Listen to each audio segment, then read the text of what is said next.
Соңғы кезде Қазақстан мұсылмандары діни басқармасына қатысты сыни пікірлерді жиі көз шалып жүр. Алдымен мүфтияттың кадр саясатына шүйліккендер табылды. Кейін бас мүфтидің арабшасы нашар деген пікір жазылды. Пікір плюрализмі, көзқарастардың әр алуандылығы, яғни орын алу заңды. Бұл исламның алғашқы керемет кезеңінде де, сахабалар дәуірінде де, табииндер кезеңінде әртүрлі көзқарас, әртүрлі топтар болды. Сын дамыту үшін, соны құру үшін, жасау үшін, қалыптастыру үшін сын айтылу керек. Құрту үшін, жою үшін емес бірінші кезекте. Наурызбай Қажы Тағанұлы Қазақстан мұсылмандары діни басқармасының төрағасы болып 2020 жылдың ақпан айында сайланды. Құрылтайға қатысқан 300 делегат бас мүфтидің кандидатурасын бір ауыздан қолдаған еді. Мүфтидің деңгейінің өте жоғары деңгейде болуы бұл өте құпталатын шаруа. Қазақстан бойынша енді басым көпшілік конфессияның өкілі мұсылмандар болатын болса, соның төрағасы болу ол өте жоғары лауазым. Және біз көптеген мұсылман мемлекеттермен тереземіз тең.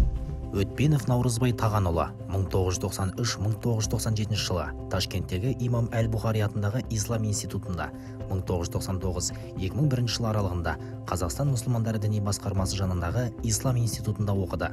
2009 жылы Мысыр Араб Республикасында діни білім жетілдіреді.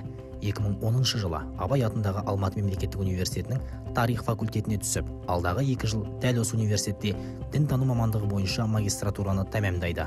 Сондай-ақ Нұр Мүбәрак Египет Ислам мәдениеті университетінің исламтану мамандығы бойынша PhD докторы.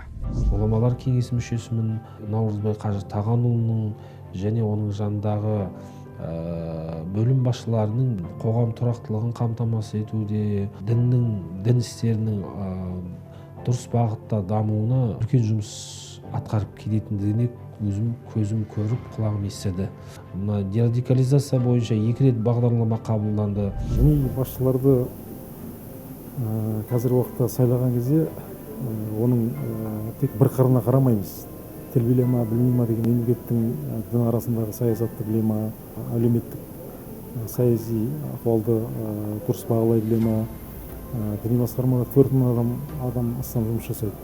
Олардың жалақысы бар, қаржыны табылатын және оны ұқсата алатын, оны орынды жұмсай алатын сондай қырына мән береміз.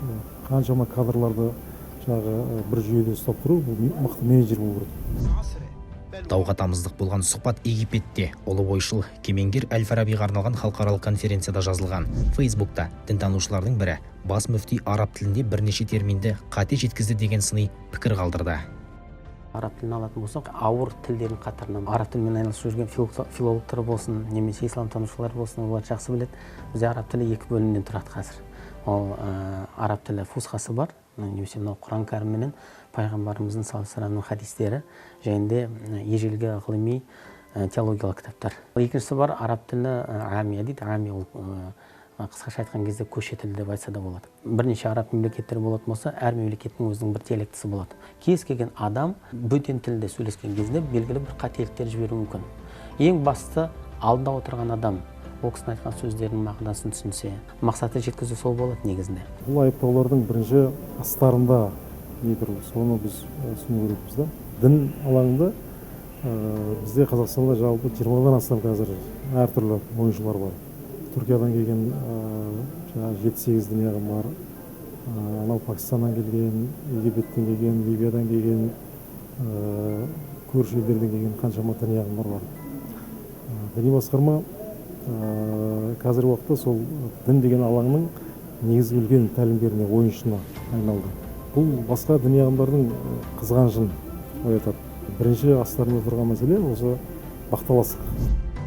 Елдегі дауды шетелдік бұқаралық ақпарат құралдары іліп алып, іс насырға шапты. Осылайша өзімізді өзгеге талаттық. Аға буын діни басқарманы жамандаудың ақыры дінді дінсіздерге жығып берумен тең деп қынжылады. Сыртқы бір күштердің арандатуы, сол қазақтың бір тұтастығын, қазақтың бірлігіне жол бермеу, соларды бірін жік-жікке бөліп қою әрекеттері бұл іштен де сырттан да болуы ықтимал. Кез келген мемлекет көршісін әлсіздендіруге, сол арқылы өзінің бір мүддесін жүргізуге ұмтылады. Жалпы діни басқарма соңғы 1 жылда пандемия жағдайына қарамастан e-мүфтият ақпарат жүйесін іске қосты. Мұнара телеарнасын ашты. 7 бағытқа басымдық беріп, табиғат апатынан әрі тілсіз жаудан зардап шеккен өңірлерге қолдау көрсетті.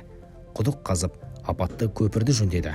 Бұл елдікпен бірлік, ерлікпен еңбек сынала жүріп шыңдалатын уақыт.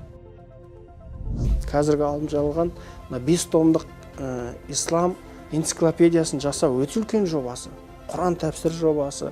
Сол секілді дін мен дәстүрдің жалғастығын одан ары жалғатып кетіп, ихсан тәрбие мектебін күшейтуі де бұл біздің дәстүрлі мектебіміздің қолдауы. Кішігірім мәселелерді үлкен мәселе қозғай беретін болсақ, бір болған мешіттің айналасында шоғырланып отырған өте үлкен жамағатымыздан айырылып қалу қаупі бар. Діни басқарманың тарихты түгендеп, ұлттық санамызды жаңғыртып, тәуелсіздігімізді одан әрі күшейтуге бағытталған жоспары жойқын. Сондықтан жауласпай, бітімге шақырады. Бірлік бар жерде, тірлік бар.